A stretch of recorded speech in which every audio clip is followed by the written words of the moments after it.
बिना बेटे के बना दिया, इसके बेटे की मेरे बिना बेटे के बहुत सपना था।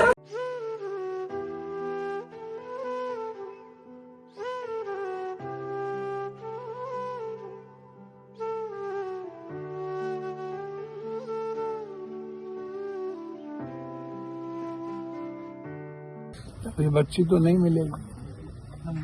मुझे तो लगता है कि हमारी बच्ची किसी हवस के शिकार हो गई, तो इन्हें तो पुलिस को खोजने की जरूरत।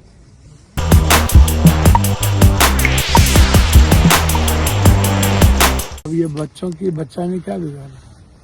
वो फोटो नहीं है, उसकी मम्मी यहीं पर है। बच्चा ने क्या बिगाड़ा? इस बच्चे की हत्या बवनी गांव में कौन गलती की इसे बताइए। और वो बच्ची जो गायब है उसका क्या है?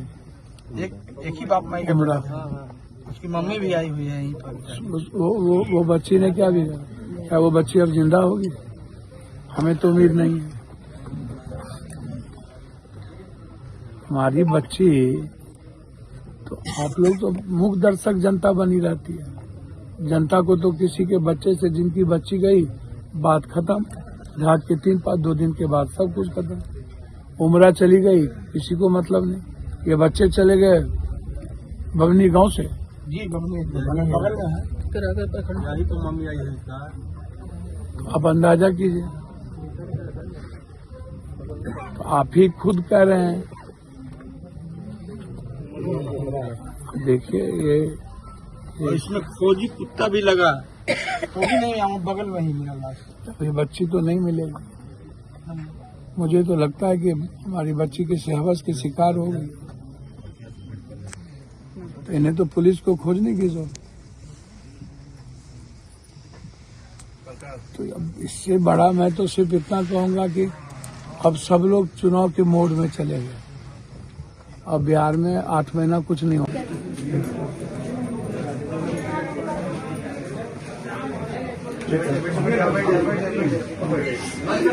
बिना बेटे के बना दिया, इसके बेटे की मेरे बिना बेटे के बहुत सपना था। चाहते हैं पोस्टमार्टम रिपोर्ट में, न्यायिक व्यवस्था में हम न्यायिक जांच चाहते हैं कि इसमें मॉनिटरिंग या तो सीबीआई इंक्वायरी कराई जाए और जज के मॉनिटरिंग में हो कि इसमें हमारी बच्ची के साथ इतना बड़ा अपराध में कौन कौन लोग संलिप्त हैं। ऐसे तो नहीं छोड़ा जा सकता। तो इसीलिए जब कोई मैटर हम सदन में लॉ एंड ऑर्डर या बड़ी घटना या लगातार मर्डर या लगातार घटना जब हम उठाते हैं, जैसे हमारे एमपी साहब पर भी यहाँ हमला हुआ, तो कई ऐसी घटना लगातार राजनीतिक रूप से भी, तो लॉ एंड ऑर्डर कह करके स्टेट प्रॉब्लम है कह के बात को दफना दिया जाता। तो ना हम सदन में आवाज उठा सकते हैं और न सड़क पर, तो फिर न्याय कहाँ मांगने जाए। और न्याय उम्मीद नहीं करते हैं हम किसी से भी। तो इसीलिए आज हम सीधा बनारस, और बनारस से परसों हाउस खत्म हुआ, कल पार्टी की कुछ बैठक थी, आज बनारस से सीधा हम, हमारे नेता लोग लगातार इस मुद्दों पर, युवा शक्ति के अध्यक्ष, मेरे पूर्व अध्यक्ष पुष्पा जी, लाल साहब, सभी लोग, मेरी डीआईजी से भी बातचीत होगी कि आप यहाँ एक सलाह लेकर के, ताकि इनको पर दबाव पड़े कि हम केस करें। तो ये लापरवाही है बनारस पुलिस की और प्रधानमंत्री के क्षेत्र की पुलिस और उत्तर प्रदेश की पुलिस इनकाउंटर माइल है, राजनीतिक इनकाउंटर, जाति पूछ के इनकाउंटर, पॉलिटिकल इनकाउंटर, जस्टिस नहीं, आम आदमी की न्याय व्यवस्था नहीं। जिस तरह से सर वहाँ परिवार वालों के साथ पुलिस ने दुर्व्यवहार किया है, उसको क्या कहना? मैं तो कह ही रहा हूँ, उत्तर प्रदेश की पुलिस या बिहार की पुलिस जानी ही जाती है अनजस्टिस के लिए। जस्टिस की आप उम्मीद मत करिए। और उत्तर प्रदेश की पुलिस तो आप हिटलर से भी ऊपर हो गई है।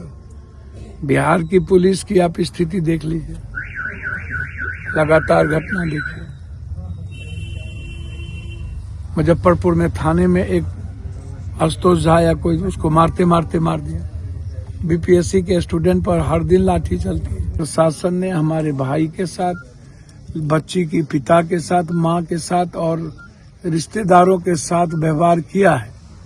जिस तरीके से डराया धमकाया गया है और जबरदस्ती हमारी बच्ची को जला दिया गया, भाई आने भी नहीं दिया गया और न सही ढंग से मिलने दिया गया, न फुटेज लेने दिया गया और सारी घटनाओं को निपापोती कर दी गई। एप्लीकेशन देने के बाद एफआईआर लॉन्च नहीं हुआ। तो बाहर सुशासन, मैं तो सिर्फ इतना ही कहूंगा कि लगातार उत्तर प्रदेश, बिहार में भी आप उठा के देखिए।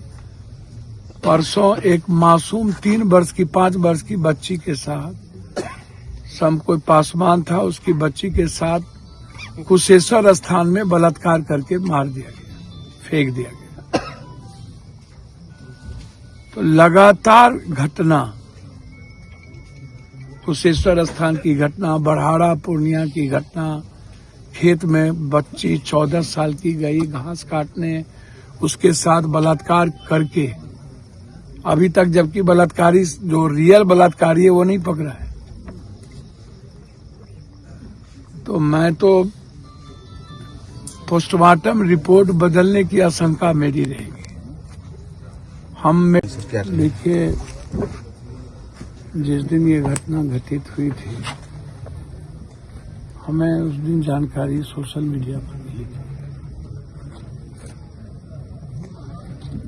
हम सदन के भीतर बिहार के कई बच्चियों के बलात्कार और उसकी मौत, जिसमें सियासी भी, इस मुद्दों को पर भी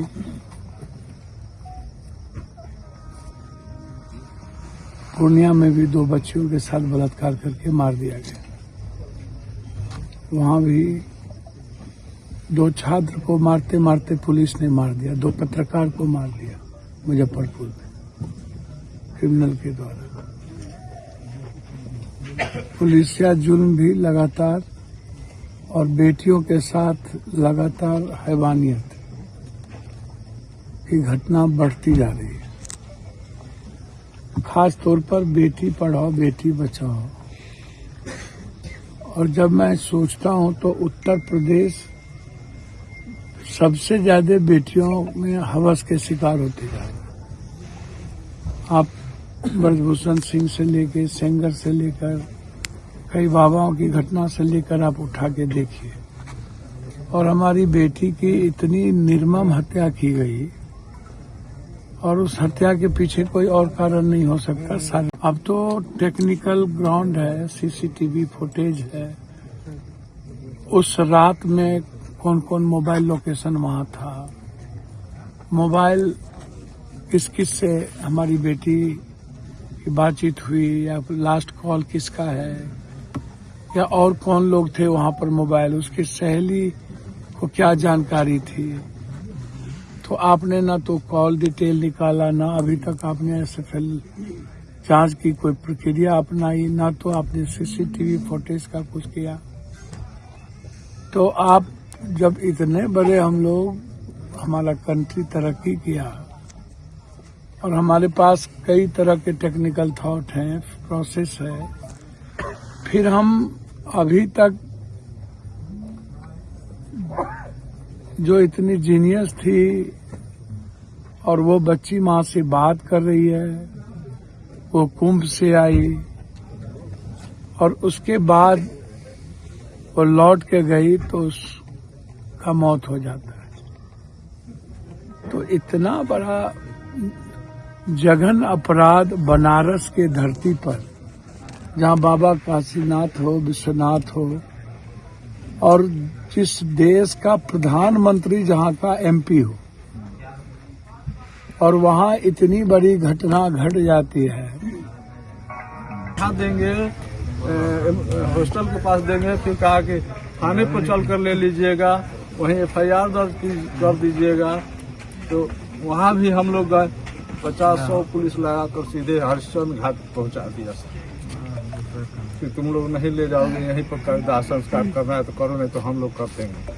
जबरदस्ती ASP का बयान भी है कि विधि सम्मत दाह संस्कार कराया गया, ऐसे बोल रहे हैं।